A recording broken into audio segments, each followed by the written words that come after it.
Почти неделю Южное Прилузье упорно сохраняет за собой статус Коми Венеции. И сейчас этот паводок на минуточку уже 4-й за сезон. Спасателями уже организованы работы по приведению в рабочее состояние пострадавших понтонных переправ. Ведь когда вода пришла не по сезону, доступ к товарам первой необходимости для населения стал ограничен. Теперь этим будут заниматься сотрудники Спаскоми 2 раза в неделю. Привезли в Верхолузье 80 буханок черного и 80 белого. Опять проживем. Крепитесь!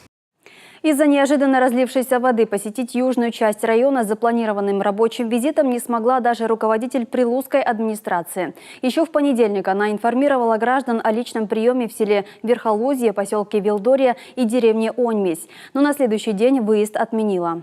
В связи с повышением уровня воды в реке Луза в поселке Велдорья и деревне Оньмесь и невозможности осуществить проезд по наплавным мостам, рабочая поездка в сельское поселение Ношуль руководителя администрации муниципального района Прилузки Елены Владимировны Нестерюк переносится до падения уровня воды, при котором возможен проезд автотранспорта.